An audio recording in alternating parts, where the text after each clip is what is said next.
Cette semaine, c'est pas un coup de gueule, c'est un cri d'espoir. Ouais, c'est peut-être un peu démago et un tantinet de mauvaise foi, faute avouée à moitié pardonnée, j'espère. Mais aujourd'hui, malgré la peine et la tristesse, je suis plein d'espoir. Car même si plus d'une centaine de personnes sont tombées, des millions se sont relevés. Pas pour se battre, mais pour dire ô combien les valeurs qui étaient attaquées sont importantes. Moi, je suis plein d'espoir en lisant les réactions des proches des victimes, des rescapés, des anonymes ou des joyaux de notre société, les enfants. Parce qu'en attaquant Paris, je vais même pas les appeler comme ça leur ferait trop plaisir. Ces ramassis de foutres périmés voulaient semer la panique de notre société et nous on fait le buzz avec de l'amour et des fleurs. Moi je suis plein d'espoir car rire est devenu un acte citoyen depuis janvier et désormais boire des coups, sortir, écouter de la musique, s'amuser et faire l'amour le sont aussi. En fait je suis devenu un héros sans m'en rendre compte parce que peut-être que ces déjections canines nauséabondes continuent à recruter des soldats pour leur pathétique pseudo-guerre soi-disant sainte, mais nous, des soldats de la liberté, il n'y a même pas besoin de les recruter, on l'est déjà depuis la naissance. Moi je pourrais jamais brandir une calache, j'ai fait 2 jours d'armée, mais je peux brandir une chope, ça j'ai 10 ans d'entraînement. Moi je suis plein d'espoir parce qu'on va gagner ce combat, j'en suis sûr. Certains autres combats cruciaux, je sais pas, genre pour sauver la planète, on doit changer tous nos comportements, ça va être chaud. Pour éradiquer la pauvreté, on va devoir arrêter d'être si égoïste, j'y crois moyen. Mais pour combattre le terrorisme, faut faire quoi ?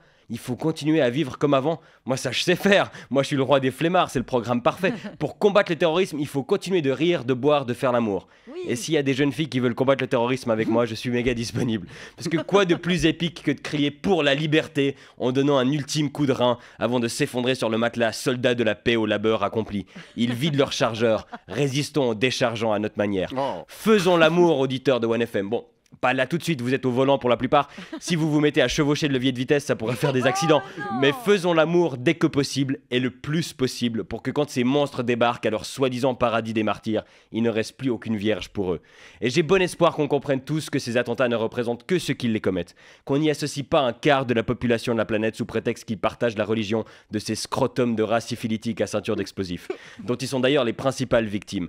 Même si vous êtes tentés par les amalgames, bien aidés par certains politiciens et certains médias, résister à la tentation, putain. Le but de cette ribambelle d'anus fistulés, c'est de nous diviser et de créer une guerre des religions. On va quand même pas leur faire ce plaisir. Moi, par simple esprit de contradiction, si le but de ces moignons de lépreux, c'était d'interdire la musique écossaise, je me mettrais à la cornemuse juste pour faire chier. Et Dieu sait que c'est moche, la cornemuse. Et je suis pas géopolitologue, hein. Moi je suis juste un ancien comptable qui fait des blagues, j'y connais rien. Mais j'ai bon espoir qu'on réalise l'hypocrisie de regarder Hollande crier haut et fort la liberté pendant qu'il largue des bombes sur la Syrie. Je sais pas comment faire pour lutter contre ces étrons cagoulés. Mais je sais que les États-Unis ils ont fait exactement ça après le 11 septembre, et si ça avait marché, on n'en serait pas là. Moi j'ai bon espoir qu'un jour la réponse à la destruction ce soit pas la destruction, la réponse aux morts ce soit pas davantage de morts. Et je réalise que je tiens un discours de candidate à Miss Suisse, mais j'ai vérifié, je suis bien trop membré pour participer. Ouais, c'est la première fois que ça m'arrive ça. À 2 centimètres près c'était bon. J'ai bon espoir aussi qu'on se rende compte que ces scènes d'horreur, dans des pays moins chanceux que le nôtre, c'est pas un événement sans précédent, c'est juste un vendredi presque comme les autres. Que pour eux, la minute de silence c'est juste le répit entre 2 attaques. Je suis plein d'espoir de nous voir réaliser le privilège dans lequel on vit, la chance qu'on a d'avoir connu la paix toute notre vie, et à quel point elle est fragile et précieuse. Et en plus les gars, n'oublions pas que la plupart d'entre nous, on ne l'a pas mérité, on est juste sortis de nos mamans au bon endroit. Coup de bol, alors essayons de se montrer dignes et de comprendre et aider les gens qui risquent tout pour obtenir une fraction de ce qu'on a toujours eu. Si t'as une photo de profil bleu, blanc, rouge et que tu postes quand même que les réfugiés doivent rentrer chez eux, j'espère que le karma t'envoie une diarrhée qui dure 1 an. Je suis plein d'espoir en lisant les tweets hilarants, les statuts désopilants, les premières vannes des courageux qui osent risquer de choquer pour montrer que la terreur qu'ils ont réussi à installer est éphémère et que notre envie de se poiler est permanente. Il faut se foutre de leur gueule. Ces mecs là, ceux qui ont le cerveau qui tourne sous Windows 95, qui ont voulu faire un attentat suicide et qui arrivent qu'à se buter eux-mêmes quoi. C'est pas un... Si à toi comme victime, c'est pas un attentat suicide, c'est un accident de travail, quoi. Je suis pas sûr qu'ils auront les vierges en priorité, ceux-là. T'as fait combien de victimes ? 2. Ah ouais, c'est qui ? Moi et Omar à côté, là. Non, mais franchement, moi j'ai bon espoir quand je vois que certains médias chéris sont déjà repassés en mode putaclic, avec des diaporamas comme vous ne devinerez jamais ce que Shaim a tweeté après les attentats. Bah non, je devinerai jamais, parce que j'en ai rien à battre.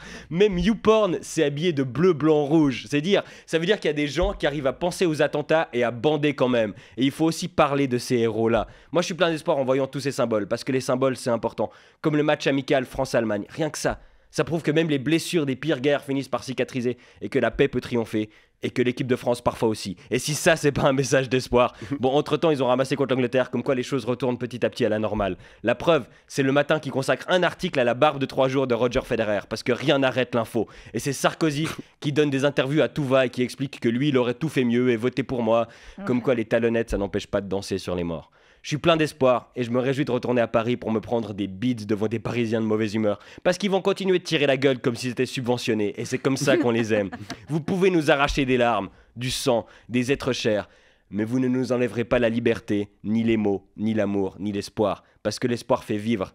Et en attendant de mourir, j'ai rien trouvé de mieux à faire que vivre. Bonne semaine.